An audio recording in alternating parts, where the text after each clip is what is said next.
Hi, this is Marlene with Miami Ghost Chronicles, and I want to welcome you to another episode of Stories of the Supernatural.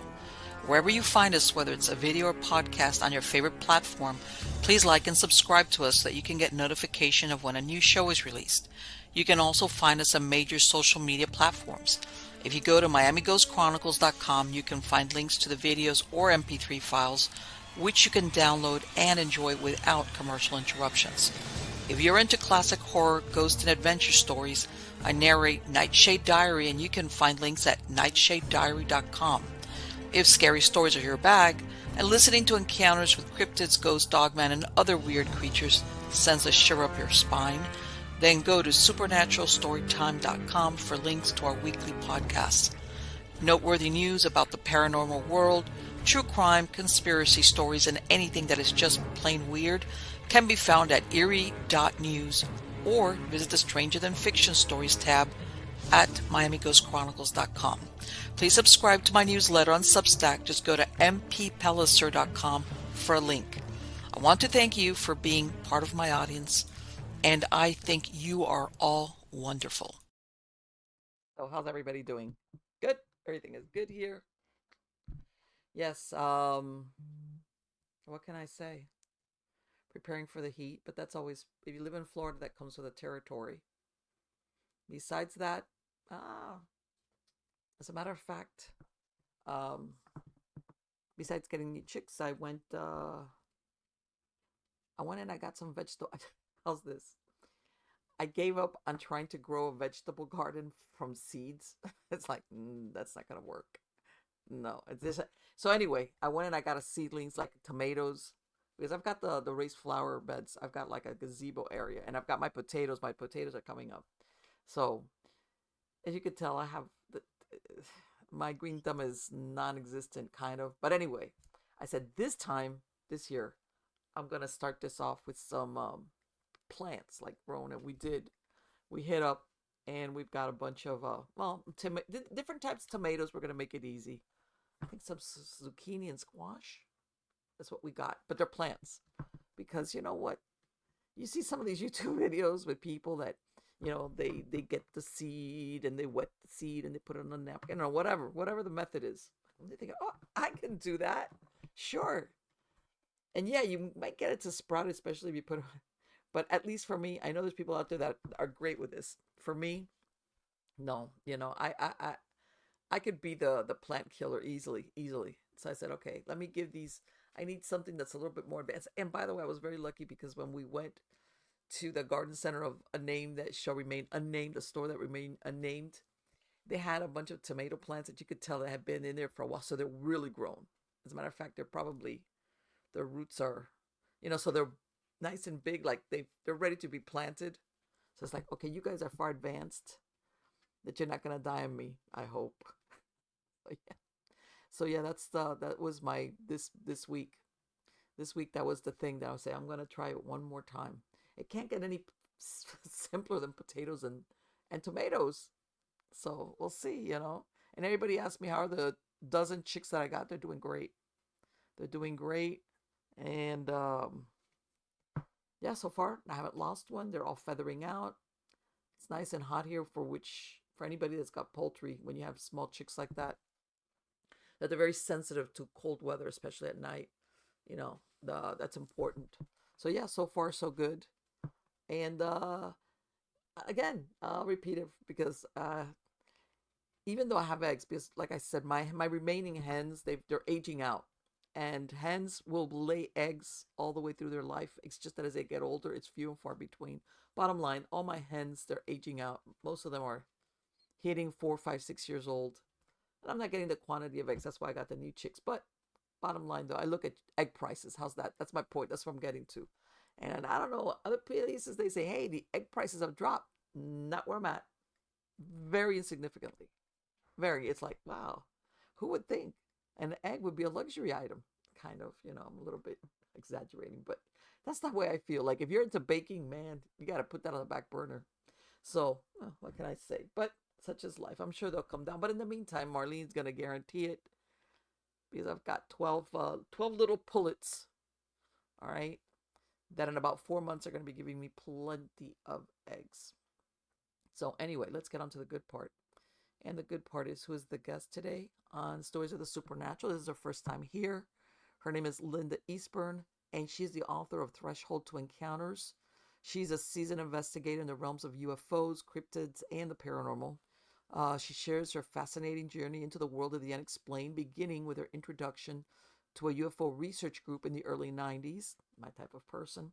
As a hypnotist, my type of person, Linda found herself drawn into the UFO community, conducting regressions for those who believed they had been abducted.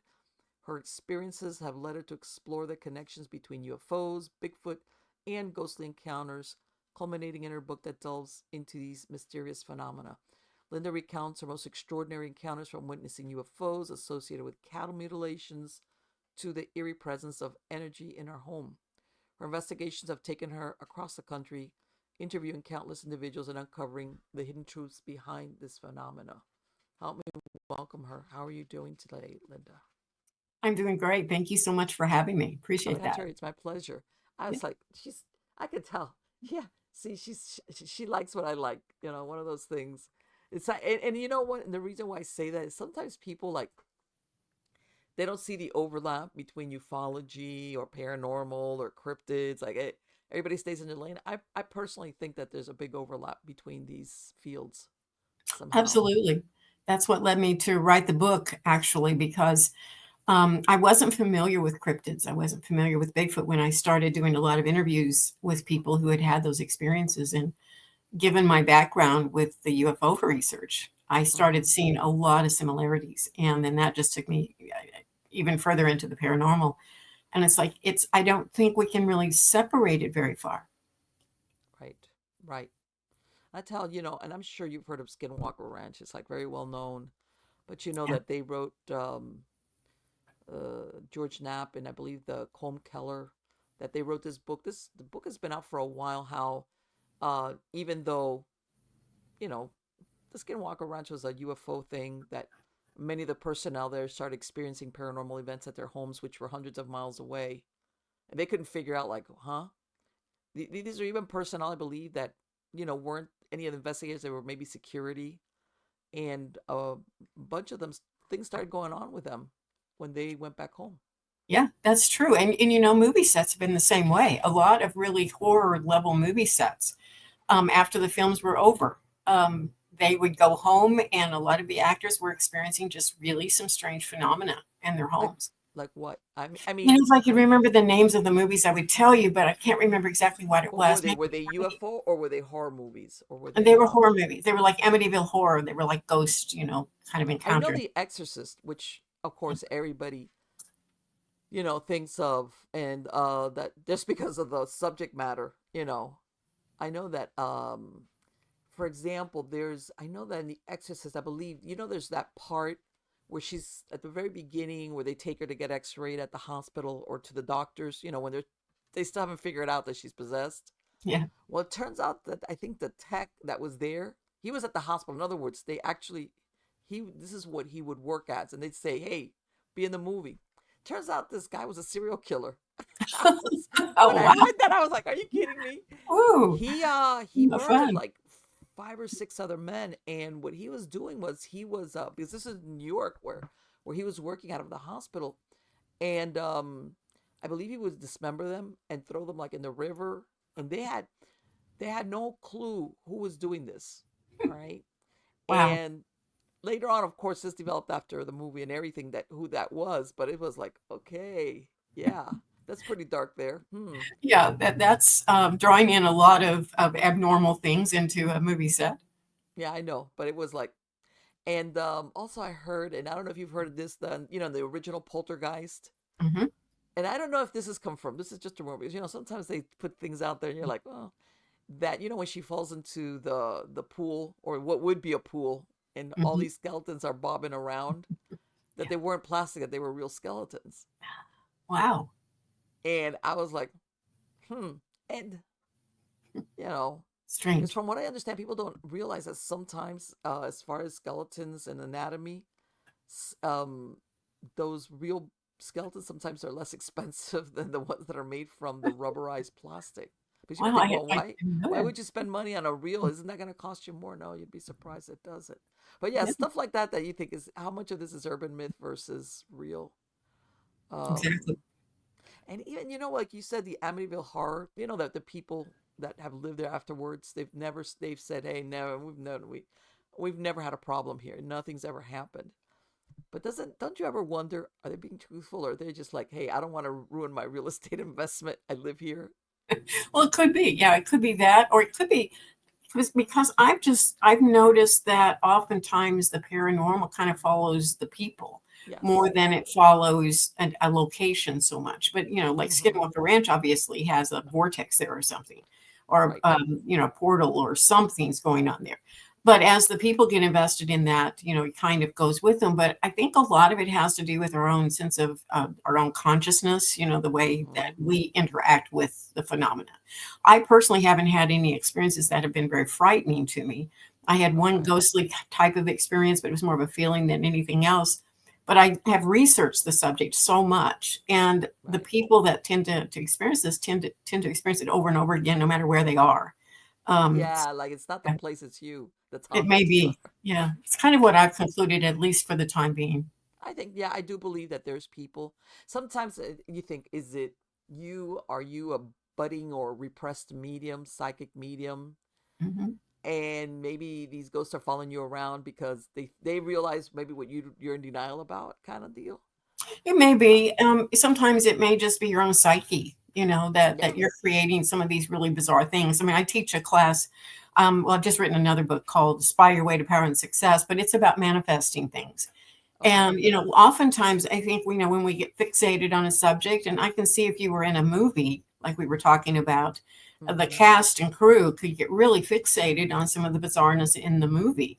And as you get fixated on that, your consciousness kind of latches onto it. And then you kind of play that out in your own mind, in your own psyche, and it can maybe conjure up some things that you don't want to deal with. Especially But like if you really start really wigging, like really start thinking about it a lot. I imagine, yeah, like you yeah, manifest it, kind of yeah, you like can, you're I think, really manifest what you think about sometimes. sure. I'm sure that there's stuff that if you really like, I think that sometimes when how some people are very obsessive about their thinking, and I think that has a lot to do. When people talk about curses, Hmm. I think part of it is when you get people that are obsessive and that's all they think about. In other words, they conjure it, but not so much if you want to think of the magical conjuring, as Hmm. in their force of thought. They're so like they don't let it go that they Right. actually bring about whatever it is that they're Mhm. obsessing about, and sometimes to their own detriment. By the way, It is sometimes. sometimes, yeah.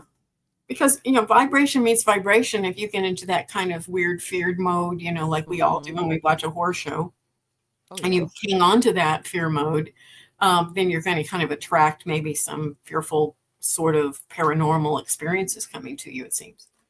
Right. And Yeah. on A the lot of UFO, in the UFO field, that they've kind of tested that a lot. A lot of the research that I've done, at least, that when okay. people go out and they have a group and they meditate, and when they Okay. do that, because they're all kind of on one page and their mind is very calm, but they're wanting to see a craft in the sky. And more Mm-hmm. often when they meditate and do that, there's a craft appears. And then Wow. when they are not meditating, just out there looking in the sky. Makes you wonder, like, or are we putting out something that Yeah. And telepathy? How's this? I can yeah, think of. and it interacts with us, or somehow your consciousness is able to somehow create form, Yes. out of that, maybe another dimensional area or something like that. I know I did a research group once, well, a small group, and they didn't know what we were doing, but I really believe that we could create something like that in the sky. This wasn't the same as the meditation group, but I Mm-hmm. had them look at an object that was just a black and white picture, an image. They were to just look at that like 10 minutes a day, just, dwell on it. So it was firm in their mind. But I knew my Right. intention was to go out, look at the sky, and to create that in the sky as a craft in the sky. So Okay. they looked at this image for like 21 days, and we got together, looked at it again. They didn't have any idea what I was doing. We went out, looked at the sky, and I stood there with a camera and shot about 100 shots. And without even paying any attention whatsoever of what was there, I just shot the camera, about 100 times. Mm-hmm. And after the fact, there it was. If you didn't know what you were Wow. looking for, you might not have seen it, but there was a craft in the sky. It kind of blended in with the clouds, granted, but it was there and it was in every shot. So it was really an interesting experiment. Have you ever had people, and I don't know, that they kind of go in there hoping to see whatever it is, the cryptid, the spaceship, the UFO, whatever, and they're all gun ho until the moment it actually happens, and then they wig out so badly. I haven't had anyone do that, but I can understand they might, especially if it was an alien or even Bigfoot possibly. Yeah. But I can see that happening. I've worked an awful lot with people with the UFO and aliens, and Mm-hmm. sometimes they'll be sitting in their living room and suddenly they look at and there's an alien just sitting there in a chair, and Oh it's my like, God. what are Talk you doing about here? like clearing a room. Yeah, and then it just, it's gone. It's there and then it's gone. And same thing with craft. They'll look Mm-hmm. up and there's the mothership, and then 5 minutes later it's gone. So, Let me ask you, because I know you mentioned that you do hypnosis. Do you, for what do you go hypnotize them for? Like repressed memories of abductions? well, when back in the 90s when I first started doing hypnosis, of course I started with just like routine things, concentration, working with Mm-hmm. students, losing weight, quitting smoking, just whatever. But then I kind of specialized in regression work. And in that era, it was really popular to do past life regression. So I did a lot of Mm-hmm. those. That kind of got me involved with the UFO community. And so Right. I did a lot of regressions with people that felt like they'd had some kind of contact with Mm-hmm. aliens or contact with UFOs. I have not done that with anyone that has had experience with like Bigfoot or ghost activity. I have not taken anyone under hypnosis for that. What I can say, though, is during my many years of working in the hypnotic field, that mind is very much interconnected. We would Okay. do groups of people, and it's like they would be seeing the same thing at the same time. They would be experiencing a lot of the same sort of thing. So it does seem like there's a lot of interconnection with consciousness when it comes to hypnosis and going into those inner levels, which I think is a lot of what happened when the groups would meditate and see a craft in the sky. They would kind of create a single mind, and then they were all able to see it. You know, which may have Did been in you another did you dimension. ever regress somebody, that they suspected kind of or thought I was Mhm, abducted, but they weren't mhm. really sure Yeah, that many times that I've done that. Yeah. how did they when they actually had that moment, I guess that they're uncovering whatever the experience was. How did they handle that? Well, everyone handles it a little bit differently, but if it was a frightening experience for them at Mm-hmm. that time, sometimes they were Yeah. just almost hysterical. And I remember the first Okay. one I did, I wasn't really prepared for the type of emotion that they Okay. were experiencing as they had that encounter. Um, it was very frightening to them, and they Sure. did feel like they'd had a lot of experiences, but they didn't have any conscious memory, just vague, kind of little bits and pieces. Right. But yeah, they were very hysterical, and to calm someone down when they're in that state, you can do it under hypnosis, but it was frightening to me personally. So, but I I got better bet because at it. let me ask you because is it that they're looking at it or do they feel are they re-experiencing the abduction? Is that what Most of wigs them out? most of the time when they wake up and they see an alien in their room, or three aliens in the room, Okay. and they don't know what to do. They're maybe Okay. semi-paralyzed, but they're looking at these creatures in their bedroom. They shouldn't be in the bedroom. So all Okay. logic just goes out the door, and they are intensely frightened. And then oftentimes the next thing they're in a craft, and they're doing an exam of some sort. Sometimes there's Mm-hmm. pain, sometimes not. Right. Occasionally you'll have someone that they're calm enough to interact with them, have some kind of communication. it's Right. it's all telepathic, of course, and sometimes they're teaching them things. They're instructing them on something. But every person has a different experience. What do they usually, in your experience, what do they mostly come across? Like the grays, that type of alien looking, or Yeah, is it? mostly it's the little grays. The Whitley Strieber book Communion. That Yes. that character. That's how. But honestly, it's all over the place. Okay. And it seems like whatever this phenomena is, it can take almost any form. It's more your expectation of what it should look like. They'll kind of appear that way. Mm-hmm. So I think when a lot of the reptilians started coming into play, and the Yes. ones that kind of look like a praying mantis and all of that, I think those were Oh kind my of, God, yes, I've heard of that. I'd be like, yeah, yeah. A lot of people have seen those, but you know, I've also had some really really strange experiences with the reptilians. I remember in one week, and this is when I first started, a lot of synchronicities have happened to me. But in one week, there were three stories of reptilians that came in from three separate people that did not know one another. And I wasn't talking about reptilians, of wow, course. okay. But it was all people in the medical field. There was a Yeah. woman who lived next door to a doctor. He lived Mm-hmm. behind them, actually. And her daughter kept telling him, it's like, Mom, this guy, I've seen him outside. And it's like he turns into a reptilian. And then a Oh my woman, this is, God. Okay. She's and then probably thinking you're crazy. exactly. But she was a researcher too. So she didn't think it was too crazy.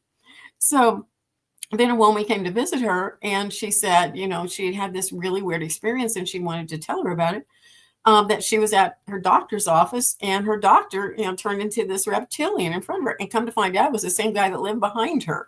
So that was an unusual story. And then two separate nurses told me a similar story. They were in a room with a patient, and both of them saw the patient turn into this strange reptilian just before their eyes, and it really took them back. They had to go into the hall and kind of catch their breath. I bet. Yeah, I it bet. was It'd be like, strange. But all of those stories came in within about a week span of time. And it's like, you know, kind of odd because it was all dealing with the medical field, you know. yes, isn't that? And you always think, nah, not in the medical field. That's too scientific. Who's going to see a reptilian in a Yeah. doctor's And office? Or, I don't think any of them expected to see a reptilian, that's for sure. no. And you know what? I think that's the most interesting stories. These are people that are going about their lives. In this case, they're working or whatever. They're not looking for No. an encounter with a with an extraterrestrial, much less a reptilian. And then Right. boom, it happens. So they're like, I think those stories are fantastic because it's like I'm not, in other words, I wasn't primed to see something. Right. Exactly. And, you know, out of context, you know, they're doing their job, they're working Mm-hmm. diligently, you know, going about their life. And then suddenly, but also the woman who is going to her doctor, and she's just there having an exam, and suddenly he turns into this reptilian in I front of her wonder face. if she kept him at the doctor. I don't know. It would be I hard mean, to I do. couldn't. I couldn't. I'd be like, sorry. You know, when you get that thing, once I see that, I can never forget it. Sorry, Yeah. doc, but Yeah. Exactly. whatever. I moved across town, but you're not gonna be my doctor anymore. Right. Just okay. But Right. yeah, it's and it makes you wonder: do they, yeah, how do they have that ability to, like, I don't want to say camouflage, or is it that they do something to our brain so that we only see? You know, I don't know. I don't know if they're, you know, an inner part of our own psyche, or if it's something separate on another dimension, Mm-hmm. or, you know, if this is some kind of a spiritual part of just existence of life, or a continuum of that. The other day I was doing some intuitive work because I do a lot of future vision of things, or Okay. just looking at things. And, you know, I saw them more like just built into the fabric of consciousness, period. So, you know, like we're all connected into consciousness because we're all aware. And it's like they're just there, you know, it's like just, and they kind of take on whatever form we anticipate they're going to take on, which may explain a lot of why there's similar experiences between, you know, the Bigfoot, the ghost, and the aliens. Mm-hmm. It's because it may just be coming out of the same phenomena. I don't know for sure. Right. Right. We usually And we I know that separate people them. say, like, as far as people that, like, look at that, if there's an uptick of of, let's say, either UFO sightings, then there's an uptick of Bigfoot or cryptid sightings, and they're thinking, is it coincidental, or why is it that all of a sudden people, there's a spike, and they kind of dovetail each other? Yeah, and which comes back to consciousness. You know, I remember in the early 90s, there was just a huge flap of UFO activity in our area. And there were also a lot of abduction books coming out, a lot of hypnosis Okay. being used. And it was a very popular subject. And at that time, you know, people were just coming out of the woodwork with all of these, you know, experiences they'd had. Now, I don't think those were hoaxes or that they were just making them up. I think it was Mm-hmm. just genuinely what they were remembering, from their experience. It was just these things were prompting it. And now we see Bigfoot the same way, the popular shows on TV and YouTube and such talking about Bigfoot. And, then suddenly, oh yeah, I remember I had an experience with Bigfoot. And they all start coming forward. They suddenly start remembering that they had that encounter of some sort, and then other people do too. But I think it's kind of more the way our psyche works. I think when it is something that we have genuinely experienced for sure, Mm-hmm. but when it becomes more of a collective type of consciousness among people, it begins to have a life of its own and it begins to come out. And I think that's sort of what's happening with Bigfoot right now. I think a lot of people also, I think people don't realize, because, we always think of the ET encounters as they do something to make people forget.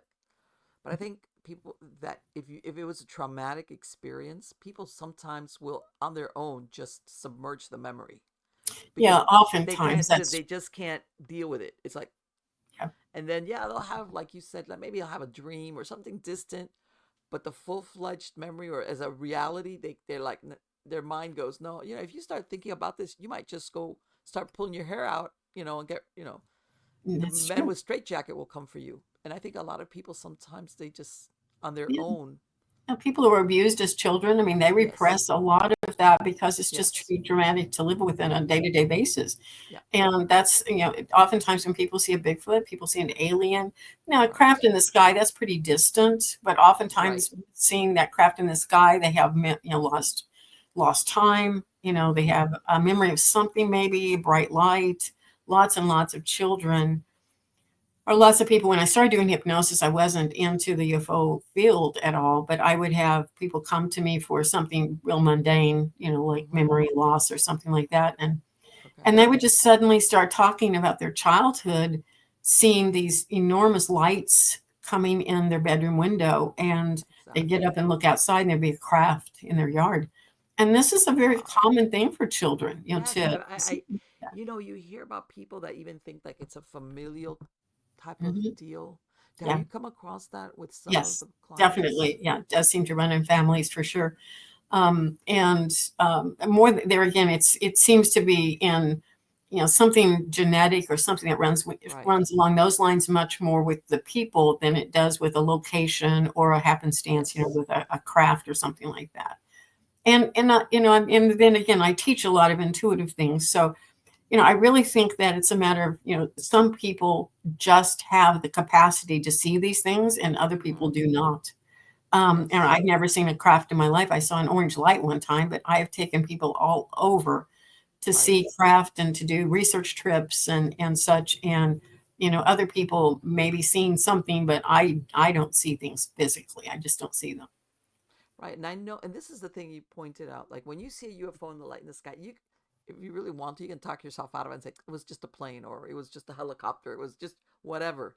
Right. I think contrary to when people have an actual visual of an extraterrestrial or a cryptid of some type or Bigfoot, all right, that you're like, and I think part of it is this is of course your mind processing it as like you're at saturation point. If this is possible, then what else is there that Hmm. I thought doesn't exist Yeah. does exist? Yeah. It stretches your reality to such a far degree. Yes. Sometimes it can be very, very frightening for some people. Yeah. Other people don't seem to have that much of a problem with it, but some people Mm-hmm. it just shatters their sense of reality, of what they think reality should be. Yes. Hmm. Yes.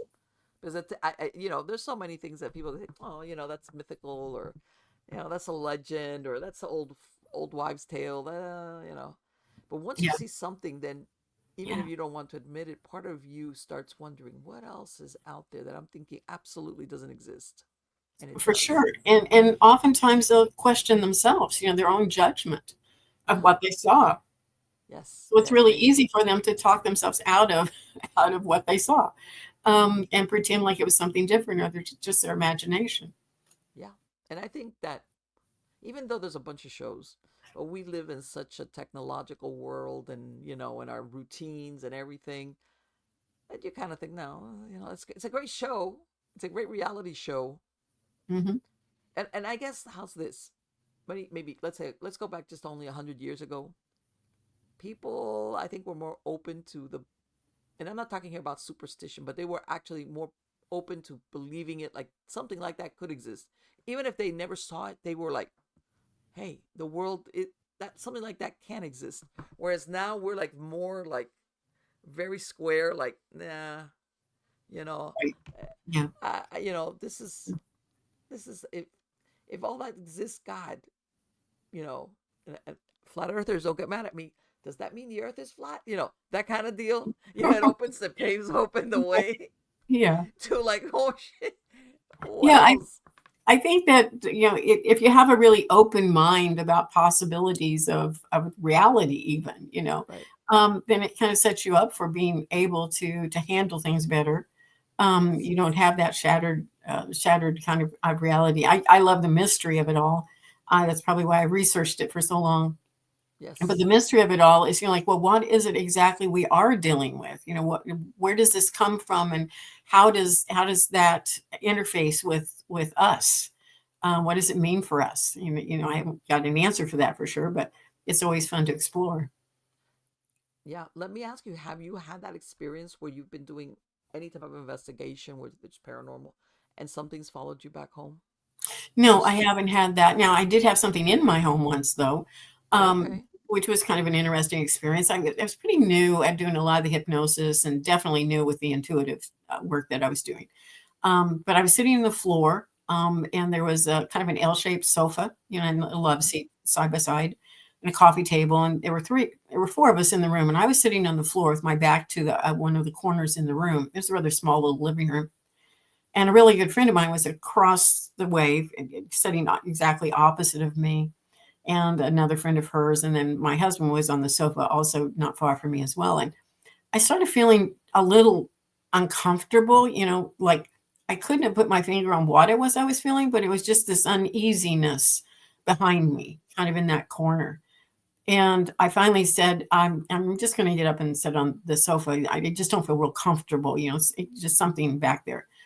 And my friend, she was a good visual person. I'm not real visual with things, but she can see energy, and she can see energy movement. She didn't know what it was, but she said she could see movement back there of energies, just moving. Mm-hmm. And so we kind of left it at that. And then a couple of days later, I had a hypnosis session with someone that I did not know. And Okay. he came to the house. And usually I would start the session in that very living room with the person, kind of do an interview, get an idea of what they were trying to accomplish with the hypnosis session. Then I'd go back to an office and we do the hypnosis. Well, he walked in the front door and he didn't say a lot, but suddenly he just put his hands across his chest and walked into my family room, looked outside, a sliding glass door back there. He just looked outside, and he was kind of acting funny and puzzled. He walked back to that living room, and I motioned for him to sit down, but he didn't want to sit down. He just stood there. And then suddenly he said, I think my dad used to live in this house. And he said, What? and he died right there in that very corner where I had been feeling that energy. Now, I Oh. found that really, there again, very synchronistic, that within a few days after me feeling the energy, my girlfriend seeing that energy, then we have confirmation someone died right there in that very spot. So there's obviously some kind of an energy residue that was still there, still, actively Or moving. was And it that his dad knew yeah, that, like they see yeah. ahead down that he was going to come in for a session? Very likely. And that sort of Mm-hmm. thing would happen to me quite a bit. When I say I haven't seen much, I have seen quite a bit, but then it leaves immediately, after whatever its intent is, it's gone. It doesn't Mm-hmm. stay in my home.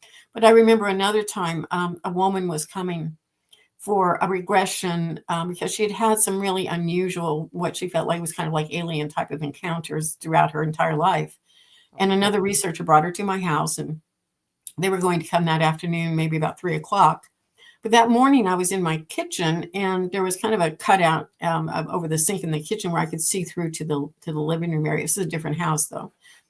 And all morning, I would be looking over there, and I would think I saw like a tall, dark, figure, like a male figure, a rather large, tall, dark figure, and there wouldn't be anything there.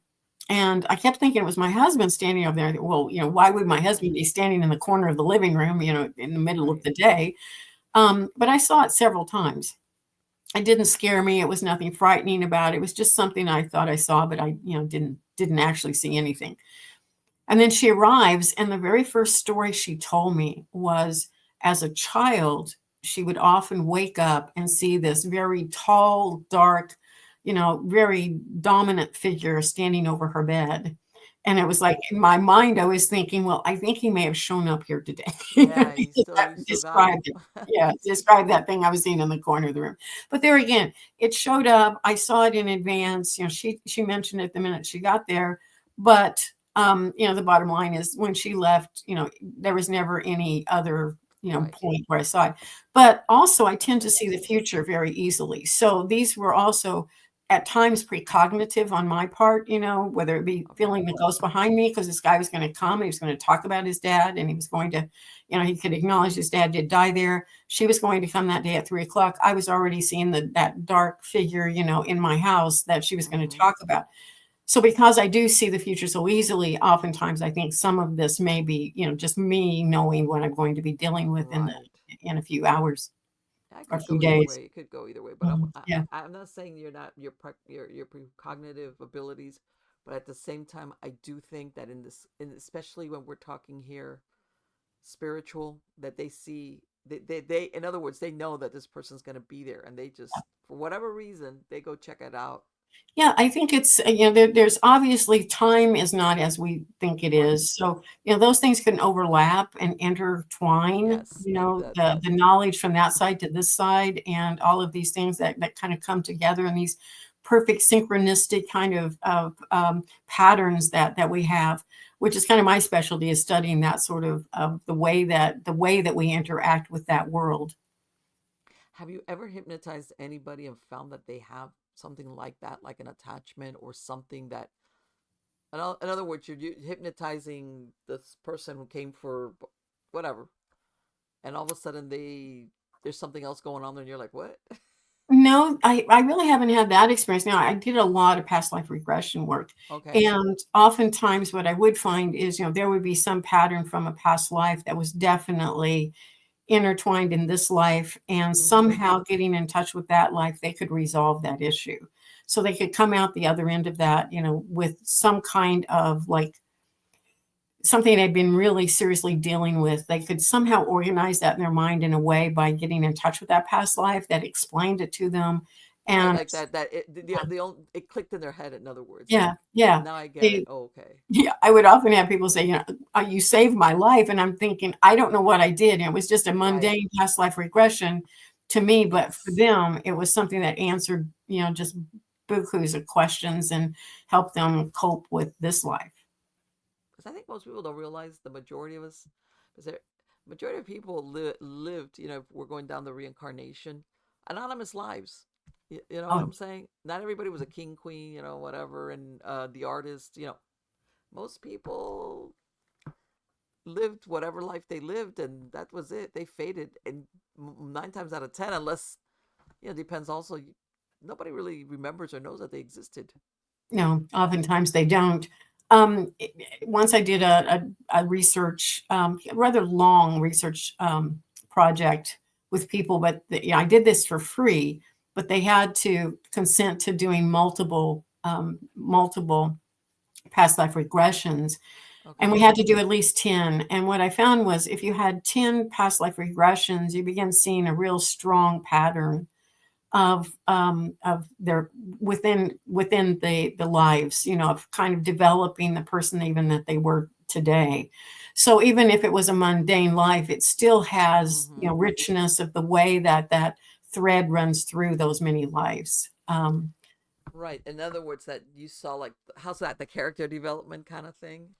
Like, Yeah, and usually if they had an issue with something this lifetime, that you begin to notice when they had that same issue in other lives and when they didn't.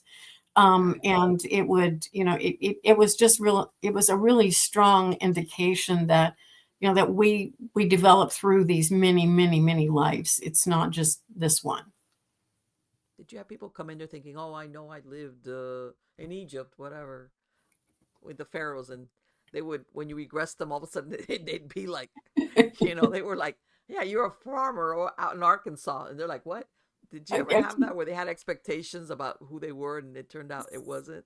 Sometimes, but I do a lot of I would also do a lot of past like readings for people where I would go in and see Okay. their lives. And the more interesting thing was that they would have this like vague memory of a Okay. past life, and then I would be confirming it by explaining this whole detailed life that they had. And it's like, oh wow, right down to the dress that she remembered wearing on the Wow. balcony of someplace, and some guy coming down the road. Those were memories that she actually had, and then I was able Okay. to see that. But no, I don't think I've ever had one where they thought they were grandiose and then ended up just being a Right. And it monkey. was like, what do you mean?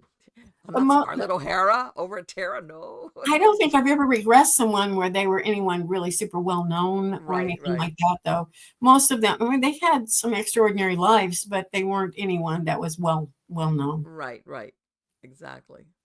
Sometimes people, I think, whether it's because, how's this? Because either the location, the time period, they romanticize it, and Mhm. they think, wow, I could be there or something, and then the next thing you know, they're thinking, I think that I like that because, and it's like, man, maybe they did or maybe they didn't.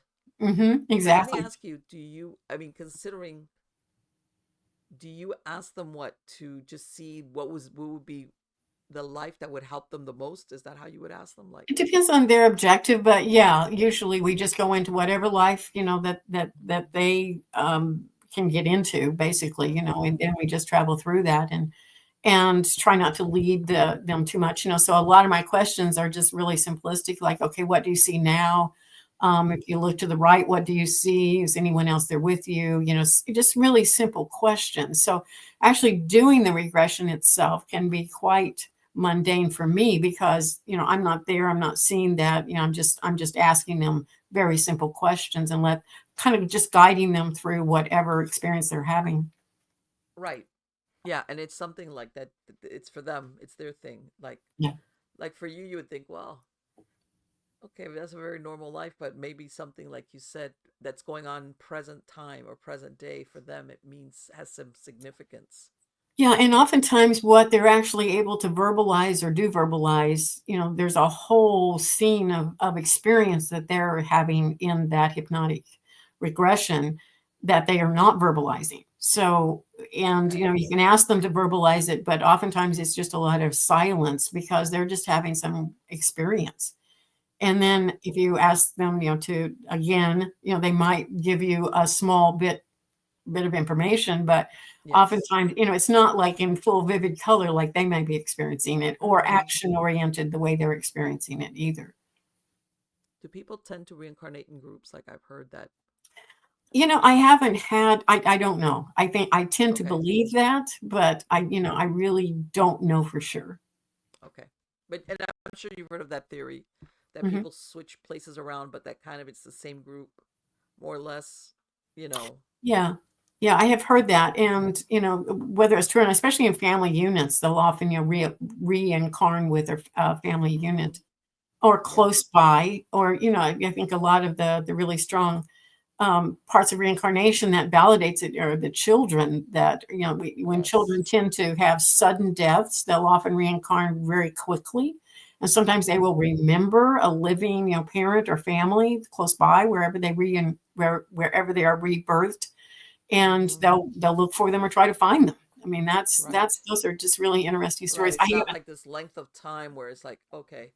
So that in other words, that person that was part of their former life is still there that they could go back Mhm. to. Right, but that's Okay. usually when a life was taken very quickly as a child, Mm-hmm. unintended maybe, and then they just come right back Okay. into the life. They didn't finish what they started maybe, and they Right. tend to remember more also because they came back so quickly. Right. That's what you always hear about children, that very Mhm. young children will sometimes talk about what, you know, past life, but people misinterpret it as, or parents misinterpret it as, something else. Yeah, And then, most if the memories fade, how's that? And then before you yeah, know it, it's gone. true. I think most Western, in our Western civilization, most people Mm-hmm. don't give it a lot of credibility. So a child could be Sure. saying something and they would just dismiss it completely. So Yes. Yes. Yes. Yes. Yes. So now that let me ask you, as cryptids, Bigfoot was, even though there's always been a bunch of cryptids, Bigfoot was always the one that everybody, like you say, Bigfoot or Sasquatch. But lately, there's also been a lot of sightings of what they call dogmen, Mm-hmm. which to me look like a werewolf. Which, by Yeah. the way, that really scares me. I see, man, I'll take a Bigfoot, but that I don't. I would like run. Have Yeah. you Yeah. I've had a run into a case? lot of interviews with I was dogman. gonna ask you that. What have they told you? People's Oh my gosh, experiences. dogman seems to be vicious. I mean, just really, really vicious. The few that I have talked with, Mm-hmm. sometimes it's just a brief sighting, and it isn't so Right. frightening, but they're huge.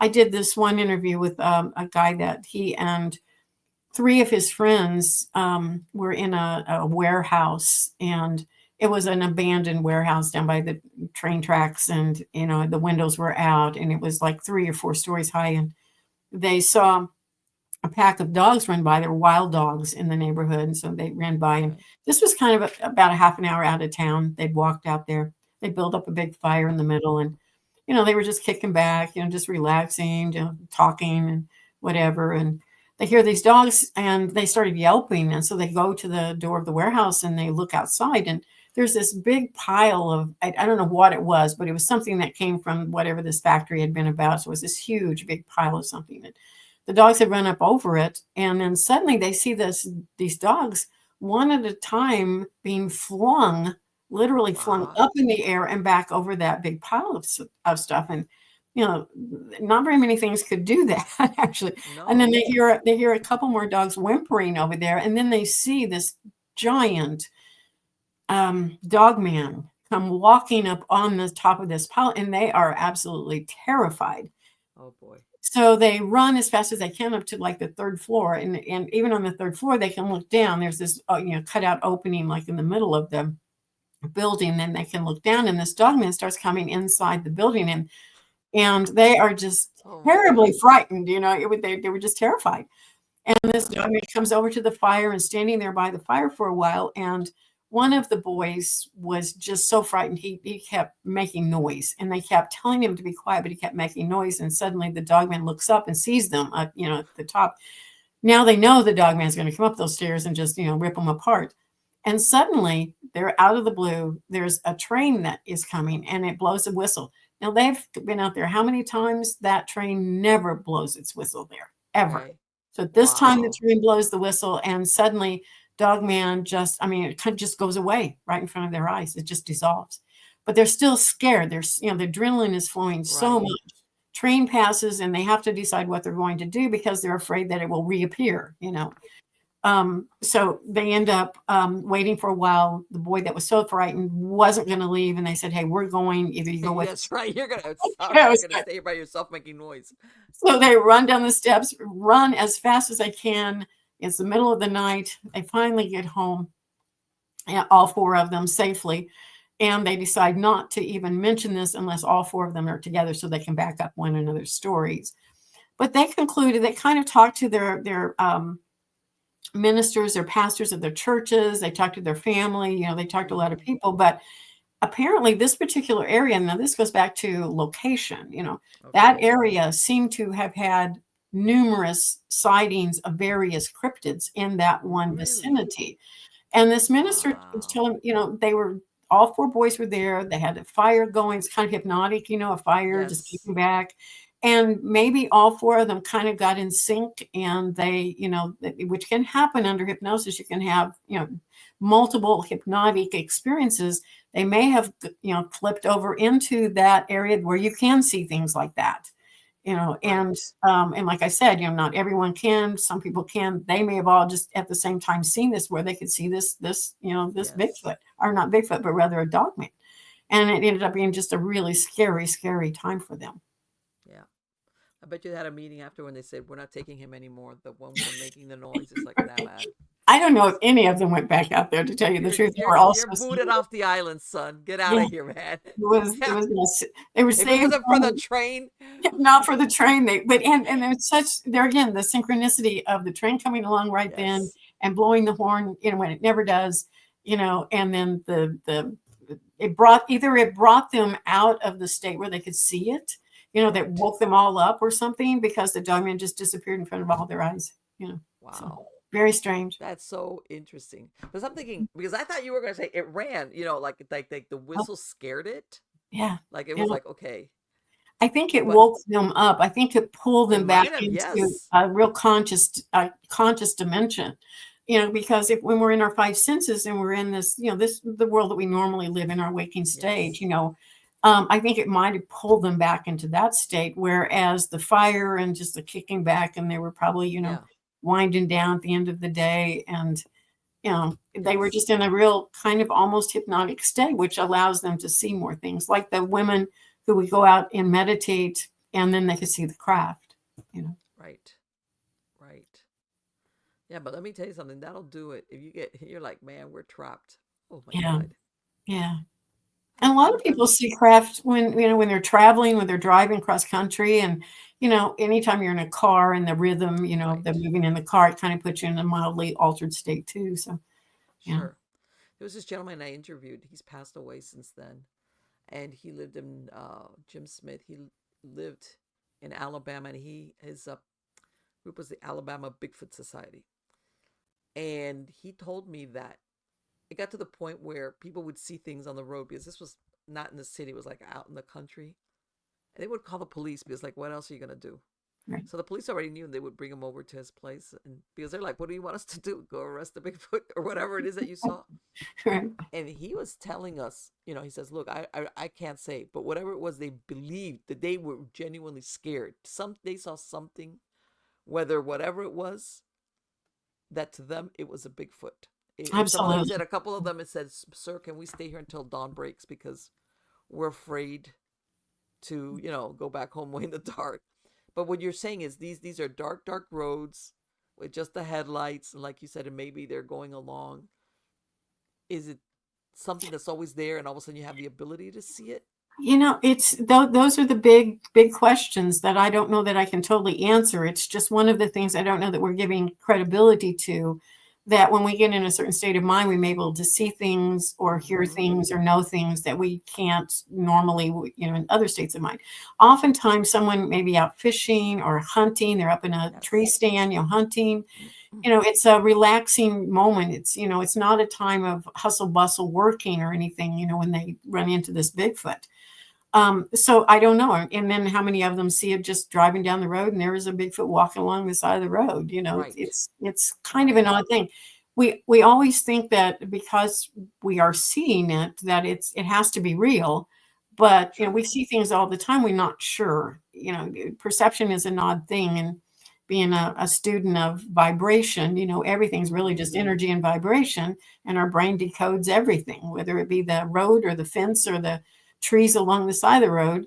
So our brain could also just decode the vibration of Bigfoot, whether it actually be present in the physical world or not. So Right. And which goes back to what I was saying. These people that aren't looking to have the experience, they're not Bigfoot hunters.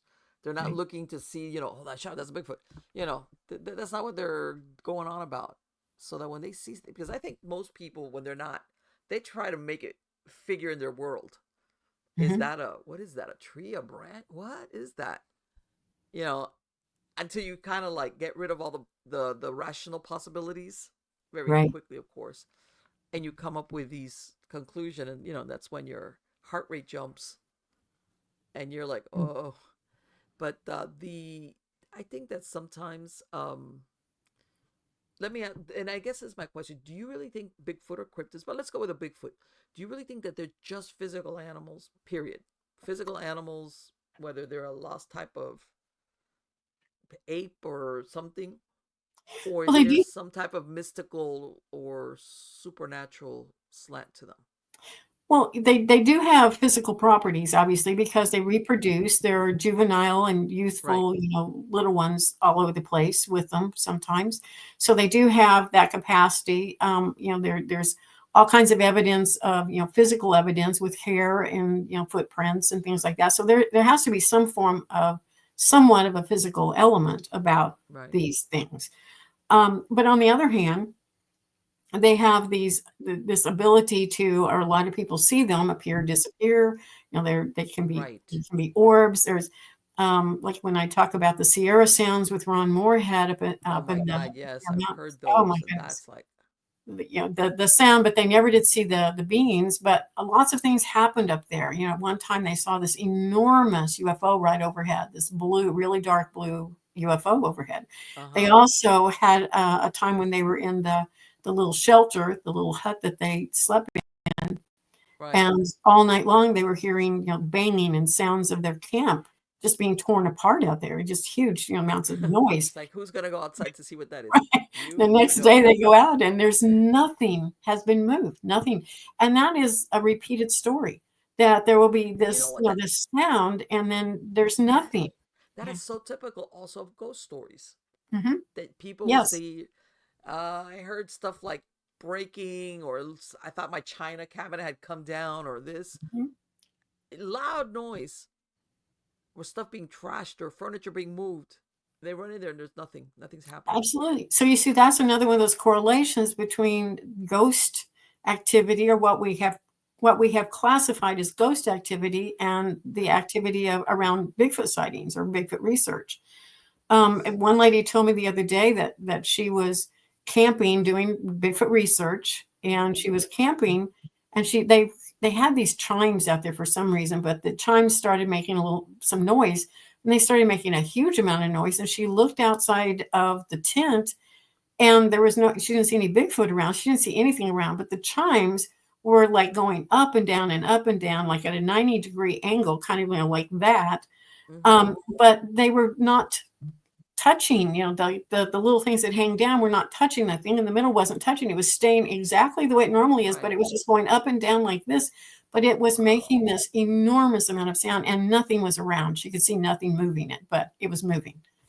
And So in then, other words, these things are not touching anyway. no, they were There's not nothing. touching. What's hitting what to It make that was it noise? was it was just like it would be if it were hanging down without wind moving, and it was just going up and down like this. Now, this is the weird thing.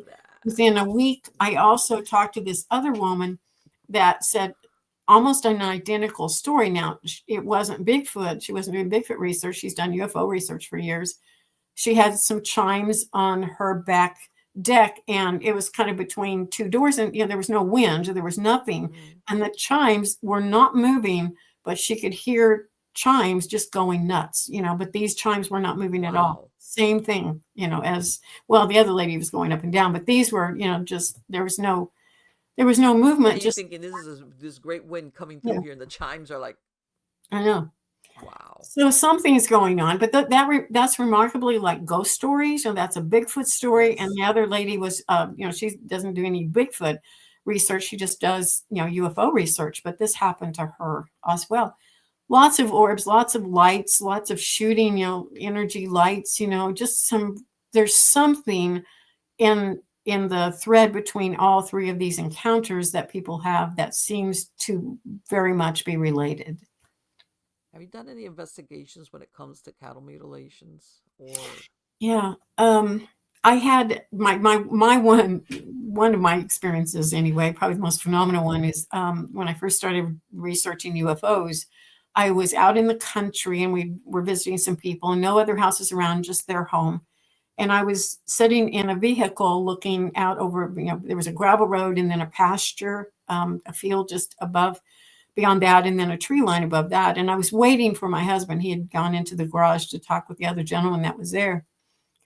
And I was there maybe 10 minutes. There wasn't anything to do. It was dark out. It was about 10:30 at night. And I'm just looking across the pasture. And there was an orange light over there just above that tree line. It was maybe a half a mile to a mile over there, maybe a half a mile. And it probably wasn't a full mile. okay, And I'm thinking, well, maybe that's an airplane or something that'll go on over, but it didn't. It just stayed above the tree line. And, I just didn't have anything else to do. So I just watched it for a while. And then suddenly it just slowly goes down behind the trees. I didn't think a lot about it, but, I okay, did make note that it did happen. And the next day I went to some people's house it was a Sunday. We went there for a Sunday dinner, and they also lived in that neighborhood, and they knew the okay. people who owned that farm right there, but they also knew people who owned farms on each side of that. And not mentioning this whatsoever, they just brought up out of the blue that they had a call that morning from one of the farmers that there had been 3 cows mutilated, one in that field where I was seeing the orange light, one to the farm to the left, and one to the farm to the right. Now, if I had not known these people, I would never have heard about that because they just reported it to the sheriff's office. Everything was hush hush, Right. quiet, no actual research about it. The the the research group that I worked with, they had a lot of animal mutilations during that flap in the early 90s when I got involved in the UFO community. There were so many cattle mutilations in the area that they were kept busy. It was just there were a Right. lot of Right. Right. UFOs Right. going over. There were a lot of cattle mutilations, a lot of sightings, and that was when people started waking up and started remembering encounters that they'd had as well. Which makes you ask, like, why cattle? Why mutilate? I mean, how much? The purpose of, because I think that's what stumps everybody. Hmm. The mutilations usually, the least desirable part supposedly of the cattle, if you look at it from the value of the meat or whatever, the carcass.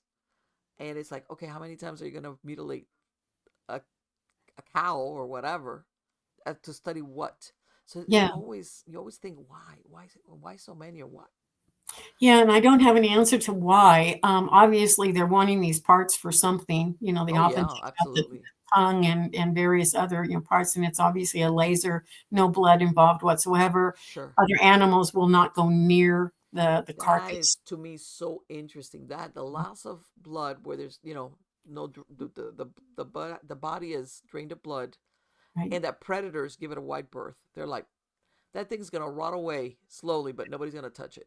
No one will touch it, which is very odd. Is there's something there that's obvious, and sometimes growth under it after the fact. There's no growth of greenery Right. under that. So there, I don't know if anyone's tested the soil, but it would Yes. be an interesting thing to look at. Kind of like crop Right. Right. circles. Around crop circles, oftentimes the soil changes. It's different. So. Right. That's what I've heard. That, Mhm. and from areas where there supposedly was some type of ship that touched down, and of course, Mhm. I'm sure you've heard of, what was that case that people have actually, what was the one that it was the lady with her son and her mom, and they all received some type of, they saw a craft come down on the road, and when they got out, they all suffered some type of burning. Yeah, radiation. Oh my God, I That's can't remember that's what the fairly name was. common. Yeah, fairly common with, especially back in the 60s and 70s, and Mm-hmm. that radiation burn was very common. I haven't heard of that in a long time, but I haven't Right. really heard of a lot of people having encounters with a craft that's real close by either lately. Right. Right.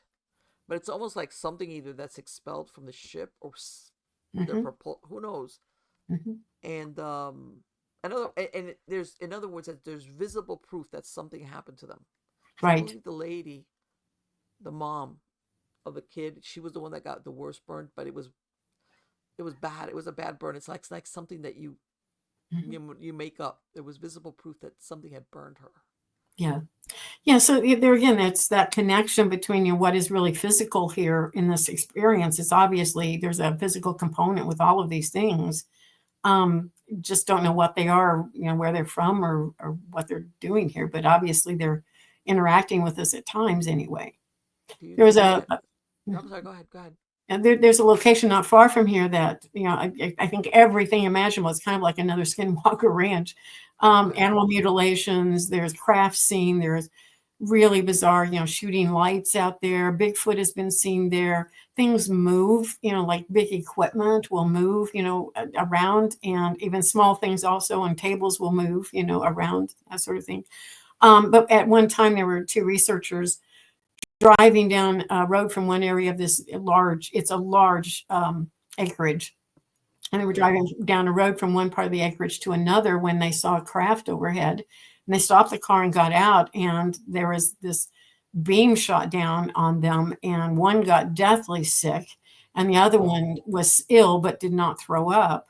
Mm-hmm. But I think it was within a month. The one that did not throw up, his hair turned completely white, and he's Wow. had heart issues since then. So yeah, there's been some strangeness Yeah. around There's that. something that there was one story.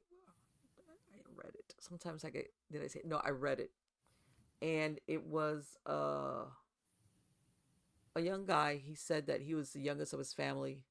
He was going kind of crazy, and one of his brother-in-laws goes and picks him up because he was supposed to start college, and he goes, "Hey, well, come on a road trip with me. I got to take care of some things." And turns out the road trip was it was they had taken he had gone somewhere. This was in Colorado, somewhere to UFO hunting kind of deal.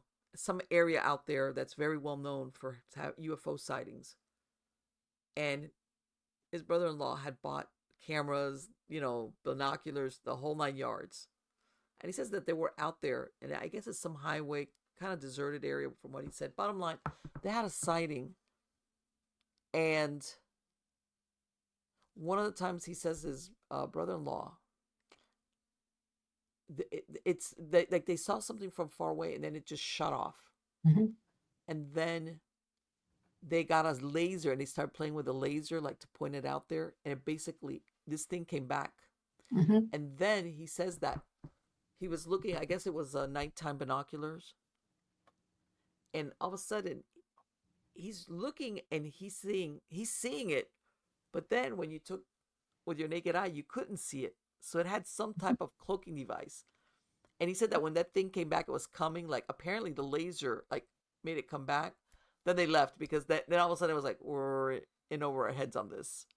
When you go, that's why I'm saying people go looking for it, and then when they got it, they're like, oh, you know, Exactly. they Yeah, it's probably down in the Crestone, Colorado area. There's a lot of sightings down there, and that's where okay, Stephen Greer takes his groups. I've taken groups there before to do research on UFOs. It's really an interesting place, and if there's, it's very, very desolate, very deserted in lots of ways. right, It's a good spot to look in the skies and see things. But I've heard a lot of stories about infrared cameras where you can see things that you cannot see with the yes, naked eye. So, right, these things may be around more often than we realize. We just right, can't like see that they have them. some type of cloaking ability Yeah, where I don't know if they cloak or if just, our vision is limited. We just can't see into that. We can't see that vibration. It's kind of like my dog hears things and smells things that I sure, can't. But with the infrared, you can see them because they go within that spectrum of the light that you can pick up on various things, and you can pick up on heat signals sometimes and things like that. exactly, exactly. And I think it startled them because they were thinking, okay, if we're not, what is it planning to do? It's not letting itself be seen anymore. Hmm. So of course everybody thinks the worst, which is like it's coming to get me. Yeah. Yeah, I think there are probably a lot more of these things around. We just aren't aware of them, whether we are deliberately Well, I not mean, seeing them. we're. I think that a lot of times I think we see what we expect to see, and it's like we True. don't want to. We overlook the. We don't. It's like no, that would be too disturbing. Yeah. Have you ever had anybody, whether they already recall it on their own or during hypnosis, that have been taken off planet? Hmm. Yeah, lots of people that are abducted, go on craft Mm-hmm. and they go other places, and they have lots of stories about that kind of interaction while they're in the craft. Now, I don't know that Mm-hmm. anyone has ever been taken to another planet and allowed to get Right. off the craft, but they Okay. they do have quite an experience aboard the craft. Right. Right. In other words, that it's. But sometimes you hear stories where it's not just well they're being abducted for examinations. It's almost Hmm. like they're given a ride. Like, hey, come with us. Right. Yeah. It depends. It does seem like it's an individual experience, an individual encounter. Now, I teach, a type of remote viewing, an intuitive type of remote viewing. And more often than not, I can take people or go myself, to places and probably get a lot more information about another planet or, something on a planet or something like that. I remember one time I used to do these, well, and I still do them. I do, the blind remote viewing sessions, but Okay. I used to have people in my home every week, and they would just write a question down, and I would gather the questions. I didn't know who asked the question. I didn't know the question.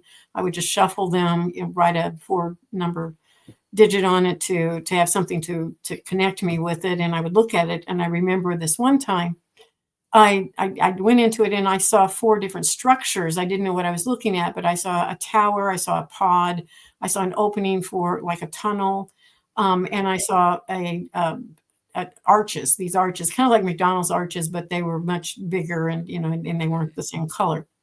So when I came out, I just drew those immediately so I didn't forget what they looked like. And I had no idea what the question was. And I turned it over and it was like, what is on the moon? And it's like, well, Okay, I yes. because we can't verify things, I'm a real practical person with what I remote view. I like to verify, if I'm right or Right. if I'm wrong. But we couldn't verify this. So I just kind of tucked it away. And within a few days, I was at a conference and there was a book dealer there. And I Okay. knew this guy, so I just walked up to him and I said, "Do you know any books that talk about, structures on the moon?" And he said, "Oh yeah, let me get this for you." So he pulled out Ingo Swan's book on remote viewing, Uh-huh. the book called Penetration, and I opened it up and there are 2 pages of drawings, and it was from a session that he did on the moon, but he didn't know he was remote viewing the moon. It was a really elaborate book about these people who hired him to do this private session. He was housed underground. He had no idea what he was remote viewing, and he kept getting all this information about these structures. And then, eventually he guessed that he was remote viewing the moon, and there were entities and beings there. But it was funny because when I opened that book, what do I see? I see the arch, the pod, the tunnel Wow. opening, and the arch is exactly like I had drawn. So, either I was, you know, connected with a question and saw what I was going to see in his book within a few days, or he and I Yes. both remote viewed the moon and saw these structures on the moon. One of the two. Which, by the way, I've also heard that it was like, well, not only the structure, that the moon in and of itself is a spaceship. I've That, heard in other that words, too. it's a Yeah. false satellite. It's not a Mhm. real, like we think of. They were Right. saying that normally a real satellite would have been smaller for us, Hmm. like a moon satellite. We're talking that Hmm. the size of the moon as a satellite is too big for, I Hmm. guess, the mass of the Earth. Right. And they Yeah, were saying I've it's a heard that ship, and I was too. like, okay, Mhm. Yeah, I've heard that too. it'd be like, ooh. and um, and then then we go down that rabbit hole that's why they've never returned to the moon. Hmm. After all those moon shots, then it just Right. you would think, wow, why don't they keep going now that you're there? Hmm. You Why would don't think you keep going so. back? Yeah. Yeah. Yeah. I know. That's good. It's like that's one of those weird conspiracies. But you know what? It's a good question. Like, okay, you Hmm. guys spent all this money, NASA, and you got people to go there because yeah, we Hmm. have that space station out there and everything. But we're Hmm. talking here the moon. Like, why wouldn't you go back and if you want to test that gravity, how does the body react to no gravity or whatever, you can Hmm. do that. Put a little space station on the moon. Yeah. Yeah, I would think so. But yeah, there again, there are a lot of conspiracy Oh theories yeah. out there about all of this. But potentially they didn't want us to ever come back somehow. So Right, exactly. Like somebody said, yeah, you mean after we spent all that money? Yeah, sorry, but yeah, it looked great when it happened, but yeah, that's it. right, It happens. mhm, Jules Verne would be proud. Okay, all right, thanks. right. Man, Linda, it has been so great. Let me ask you, you said something that you were working on a book right now that you're Yeah, going it to should be finish? out within a month. I would say maybe sooner. It's called Spy S period P period I period. Spy Okay, Your Way to Power and Success, and it's about. And I kind of had to back engineer my life since I've seen the future so much, and most of the things I see in the future are good, solid opportunities. They're not, scary things, or sometimes they're right. warnings, but most of the time, it's just really being able to be able to see that. And it's I have a course that people can go through and learn to do the same. So it's like seeing the opportunity and then learning how to bring that into a kind of a holographic form Yes. and then into virtual reality and then manifest it into your physical life.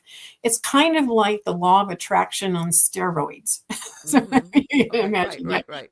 But it's And that really it's a biophysics process, and I developed that with my intuitive abilities and remote viewing with a physicist that had, the physics lingo, to put okay. with this as to what was really happening, when we manifest things. And we manifest things all the time, but most of us stay in a little bit of a rut in manifesting. So Mm-hmm. it's like by being able to go in the future, see an opportunity there, gives you that prep time, which I've done many times, that prep time between now and when that thing is going to actually come about, so that you have the advantage, take advantage of that to be able to manifest more things in your life, to create the life you want, regardless of what that life is.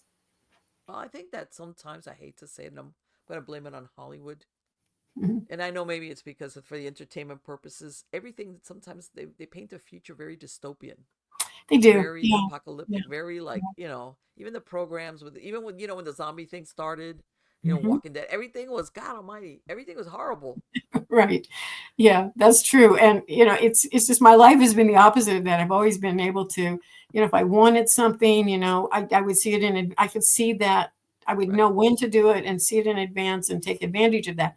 Now, I've taught people, how to do intuitive work for years and remote viewing, all types of things, but for some reason it had never occurred to me to teach people how to see the future and do what I've done all my life. For some reason, that had not occurred to me until recently. It's like, why haven't I done that? It's like Yes. that has been such a valuable tool.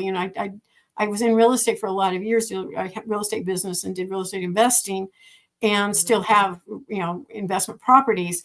And it's been very financially good to me. But most of the time, those investments were shown to me in advance. So Right. this can have a real practical application, Sure, and sure. there, And I it doesn't understand have to be exactly what you mean. business. It can be, you want a lake house, you want to take a Yes. trip, you want to retire early, it doesn't matter what it is, whatever your idea of, the life you want to live, then, be able to see how you can accomplish that. Right. Like if I want to go from point A to point B, Hmm. like Right. you're thinking, okay, this is the manual to get to that point B, whatever it is, Right. To whether be it's to able buy to the see red convertible or buy your first whatever it might home be. or whatever, Yeah. Yeah. It's like most of us are just, we have to have, we have to do something usually to financially survive, that takes care of our needs. Most of us are looking for some form of social, relationship issues, huge. And the other thing is we want health. We want to have a good, healthy body to go through life in. Yes.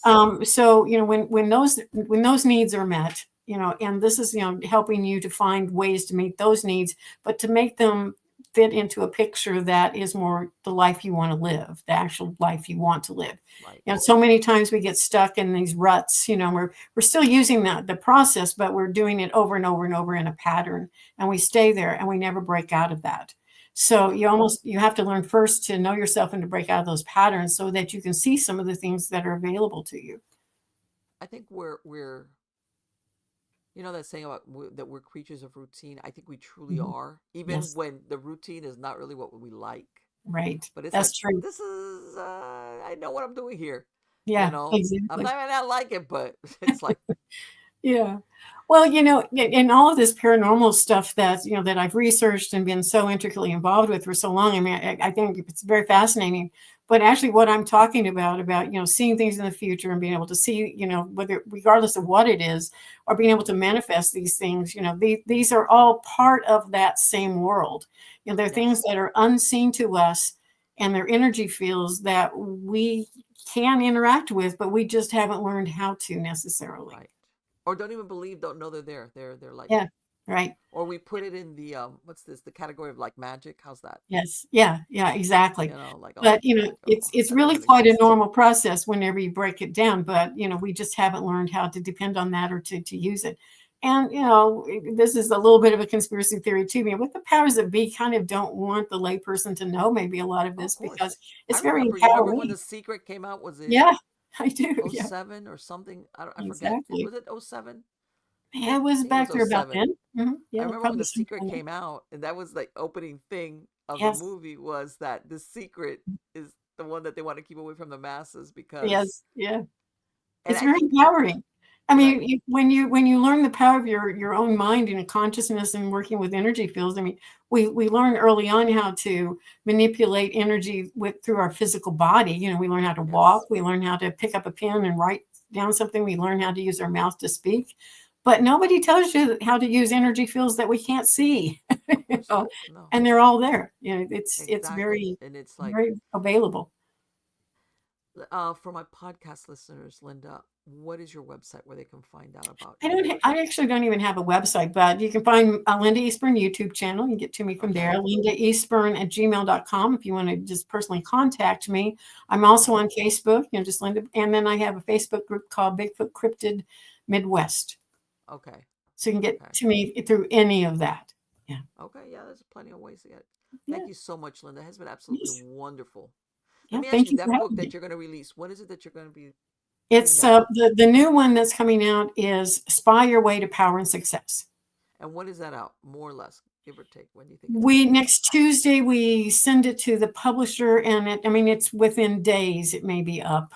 It'll Oh, be on okay. Amazon. Okay. It'll be on Amazon, so It'll you'll be be on able to Amazon. find it. Okay. Yep. Excellent. And Again, thank you can find Threshold to Encounters on Amazon now. on Amazon. And they can hmm just find you either by the title or by your name as an author Yeah, on should be Amazon. able to find me. Yeah. Excellent. Thank Yeah. you so much, Lynn. It's been absolutely wonderful. I want to wish you the best of luck, and I want you to come back Yeah, and tell us more love to. stories because, Yeah. God, you've been doing this for a long time. It's been Yeah, got a great. lot of stories. Take care. Thank you. Bye bye. Bye. Wow. See, she's done it all. See, she interviews people. She's hypnotized them in different areas. I mean, besides the past life regression, but she's done the abductee scenario. People that that sometimes, how's this? Some people think that they have been abducted. They have faint memories, and sometimes it might be real. Because people say, "Well, how do you know?" It's like some really you don't know, because let's say if you hypnotize a person and they're describing something, whatever their experience was, whether it was good, bad, or examination, it might confirm something for them. It might not, because you hear people having these abduction experiences. It was not the best. How's that? Or it was like, I prefer you not do this again, or it was okay. And others kind of are a little bit positive about it.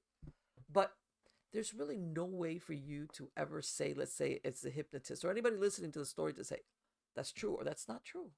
Because it could be. Yeah, that there's people that sometimes they make this up. Of course. Of course there are. But there's others that don't. Some of them, as a matter of fact, some people will hear about abduction, UFO abduction stories, and never equate it to themselves. And I myself, uh, as a hypnotist myself, as a hypnotherapist, sometimes you hypnotize people and for something else, and then certain memories will surface along the way, which was not the original intent of the hypnosis session. Okay. And sometimes maybe that experience or that memory, I should say, has been trying to kind of like burp out, for lack of a better word.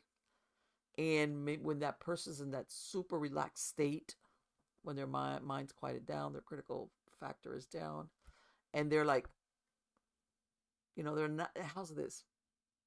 They're not busy telling themselves that that could never happen to them. I'm talking about something off the side that comes in and zooms in. That they kind of like all of a sudden go, by the way, this, like, and it's like, okay, because maybe when you're not hypnotized, how's this? You would, if that thought or that thing ever came into your mind, you'd be like, no, that's stupid. Or what my imagination's running away with me, or one of those deals. You see what I'm saying?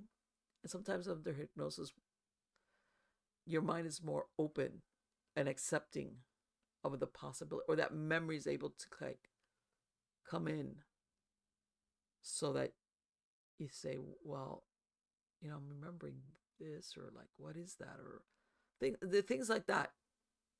That flavor comes in. Depends also, what? It depends a lot on the person's, number one, their personality, and off their life experiences.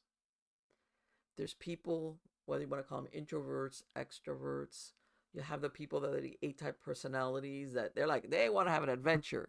If it's new and maybe even risky, let's do it. Yeah, and then there's the personalities which are like, no, no, no, no, no, no, no. Let's keep this all very sane, very normal, very vanilla. Don't, there's the people in the in betweens. Some personalities, you're born with it. Some things shape you by your life experiences. I guess that that can determine how open you are to allowing maybe a certain memory to come back in, especially something that was way out there, let's say like an abduction or seeing something that you're like, you know, wow, wait a minute, this could be true. You know, in other words, that you allow yourself to like really look at it and then maybe even accept that, God, this really did happen to me. Whether it's the present life, you know, we're not talking here, we're talking age regression versus past life regression, you know, which we're when we're talking, let's say real this lifetime, you know, age regression. You know, you'll have people sometimes that they see things when they're very, very young and they don't remember consciously what they saw. And either because it scared them. And by the way, you know, when she said something about the trauma as a childhood, yes, that is very important. But sometimes kids wig out because they see things that they just don't understand. Like, in other words, in their world, even as a child, you understand what's normal and what's not. And this, what you saw, doesn't fit in there. So you're like, okay, I don't know what to do with this. Let me just put that away. Right? And then, like I said, as you grow up or you get older, or maybe you start having dreams or certain memories, or you might even see a scene in a movie that you'll look at it and you'll go, wait a minute. What? You know, like you have a visceral reaction to it. Sometimes, I guess my point is not always past life regression. Sometimes it's this life regression, you know? And that's the thing, your subconscious mind, you might not consciously remember it, but your subconscious is always running. It's like a 24/7 camera, you know, auditory. It's processing everything. You know, what you think, that's why sometimes people, and I know there's people that are going to say, oh, Marlene, yeah, I believe in intuition. I do. I do believe in intuition. I believe in the psychic abilities. But a lot of times what people think of as a psychic ability is your subconscious filling you in for something that you might have seen. You might have scanned this out of the corner of your eye. And how's this? Let's go with this scenario. Let's say you go to some party. Some people you know, some you don't. All right? In other words, there's a mix of people in there. And there's a bunch. And you go in there and then you start getting this feeling like, you know what?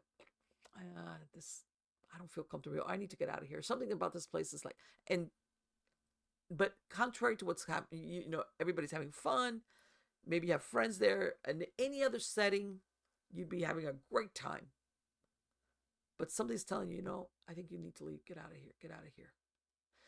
You might have scanned or seen somebody when you walked in. You know, when people walk into a party that you scan, you know, you scan like, oh, okay, like who's here? What's there? What's going on? I mean, I'm not talking about staring. I'm talking just scanning like a room, like you got there. You might have seen somebody or something going on, which is really what's driving that warning sign to get out of there. Okay. You saw somebody or you see something going down that, and your subconscious mind is going like, oh, hey, this person was, or that you see those two, they're about to something's. In other words, your subconscious mind is the one that's needling you to get out of there. And some people, and then let's say something happens. You know, you leave the party or you don't, but let's go you leave the party, right? 2 minutes after you leave, somebody tells you, hey, a shooting took place at that place, man. Somebody brought in a gun and they had a shooting, or two guys started having a fight, or something happened. You know, the party broke up because, you know, two guys got into a fist fight, and then before you know it, everybody, like they destroyed the place, and or people were arrested. Who knows? And people are like, man, you know, you're thinking, I was so psychic. I got out of there right in time. No, you weren't psychic. It was just your subconscious mind that's always picking up on stuff, telling you, get out of here, get out of here, get out of here. What they call sometimes the gut instinct. the difference between that and when people are psychic or your intuition is when you know something there is no way for you to know. This wasn't something you saw or sensed or smell or heard, even if it's in the background in the subconscious mind that puts rapidly puts all this together, and it's like start going on your shoulder, hey, hey, hey, hey. No, this is information that there is no way you could have known.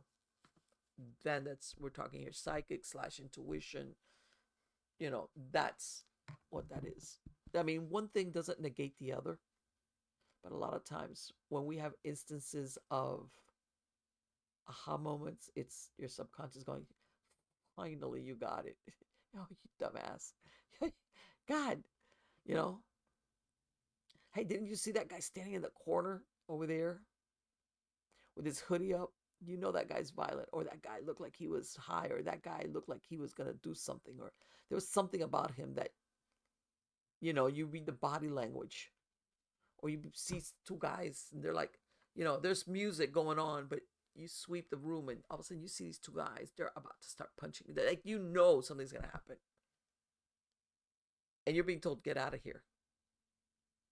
You weren't psychic. You just, see, your subconscious is like, you need to leave. And a lot of people sometimes, when they have those flashes of insight or that feeling or that gut or that, they don't pay attention to it. They think, wait, this is a great party. What am I going to leave for? I'm having a great time. I should be having a great time, despite the fact that maybe I feel uncomfortable and I can't put my finger on it. I should. My friends are here. The music's great. There's a bunch of people. There's good food, good drink. Why should I leave? Nah, man.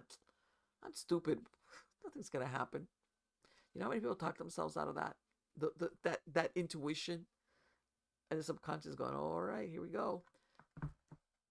Because they feel stupid.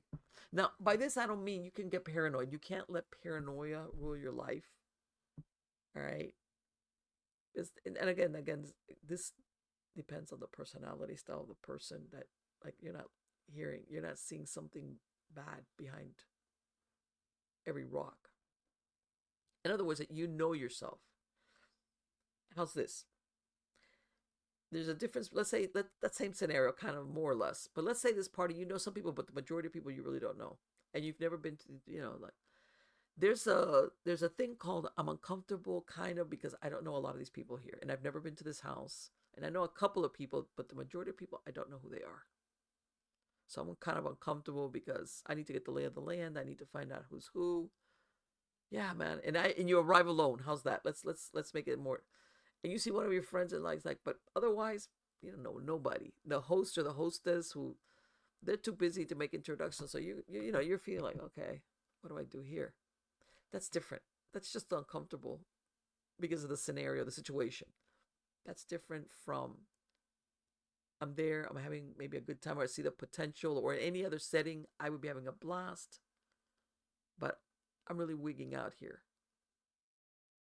And I'm jumpy, or I'm waiting for something to happen, or somebody makes a, hey, you're like, shit, then that's more like your intuition, your gut feeling, your subconscious talking to you, telling you, you saw it, you just overlooked it because you were just thinking about something else. You were into something else, but in that corner over there, there's these two guys that are about to pound each other, and for all you know, have this huge fight. Or maybe, or you saw some of them, maybe they have anything that you saw potential. This is going to go south. It's very weird. We're very interesting creatures, simple and complex at the same time. And I agree with Linda, that question that they have, let's say, let's go with a Bigfoot, but with cryptids over, but let's go big. Are they just regular animals? Like nothing magical, mystical, whatever? Is there a connection between them and extraterrestrials? Or is there something mystical, as in that they could jump dimensions? Or like that story about the dog man. Here's this train whistle. That was a great story, by the way. And all of a sudden, Because I really thought, she goes, the train whistle saved them. The dog man left. No, the dog man disappeared. I was like, what? I was like, what in the world? That is okay. Obviously, then that puts the dog man in this case into kind of like a mythic, or what's the word I'm looking for? Non-corporeal being. But then you have other people that will say, no, it was totally an animal. I mean, I heard it running, or I heard it moving. I heard the crunch of leaves, and I even smelled it. And you're like, okay, how can something that can just evaporate actually cause an effect in the physical plane? How does that work? That kind of deal. That kind of deal. Very interesting. The paranormal. For all we think we know, especially with all the reality shows, there's still a lot of questions out there. How's this? All these reality shows, especially they whatever it is that they're, whether it's the cryptid, the Bigfoot, the ghost, whatever. Yeah, they've brought all these gadgets and they're all like proof, proof, proof, proof, proof. We got proof, we got this, we got that. But at the end of the day, they really haven't given the definitive answer on it. Like, well, people ask, well, why do ghosts come back, or why do they need to be dressed, or how can they affect if they're non-corporeal, if this is the spirit or the soul of a human being, why can it be trapped or not trapped, or basically, how's this touch you? Because there's people that will say, I felt like a touch. I mean, I had one paranormal group, a gentleman, this was in North Dakota, say he got slapped in the forehead when they were doing an investigation down in the basement of a house. Now, how can they do that if there is no physical hand for him to do that with? A lot of interesting questions. Anyway, guys, I hope you liked this show. I have a lot of interesting guests coming on, waiting in the wings. Go to MiamiGhostChronicles.com, go to mpelliser.com. Links for everything, including how to sign up for my newsletter on Substack. I've got everything there, old shows, new shows, articles. And again, all my shows, all my podcasts from the first 8 years ago, you're going to find them there. Just look for them. You're going to find either the links to the actual video or the MP3 file. If you want to listen to the MP3 file, listen on your browser, download it. I'm going to have links to all the different podcast platforms where you can find me. Just put in my name, MP Pelliser. You're going to find me. And you'd be surprised. Sometimes I listen to some of my old stuff because I think, man, is it dated? Should I take it off? Like, no. And I'm like, oh, it's not bad. This stuff is still interesting. What this person was talking about maybe 5 years ago, it's still interesting. It's still good. It's like nothing that you could hear that is like, oh, that's old. No, it's like, wow, what this person is talking about is still relevant. And that mystery or whatever it was, the subject is, God, all right, we'll keep it on there. So again, that's what I'm saying. It's not only the recent shows. You can go in there and just put in any of the old shows, and you're going to find them. And you'd be surprised. Just like, and I'm sure a lot of you have seen it, how Art Bell has all his old shows out there. Some of them dating back to like 93, which, by the way, those are my favorite ones, the older ones from the 90s. And you listen to them, and they're so great to listen to. And these things are, what, 30 years old? So believe me, some of the, you might think it's not dated. It's not dated information. So thank you so very much for coming and spending this time with me. Please come back next week. I have a lot of, like I said, interesting guests. But again, thank you so much and take care.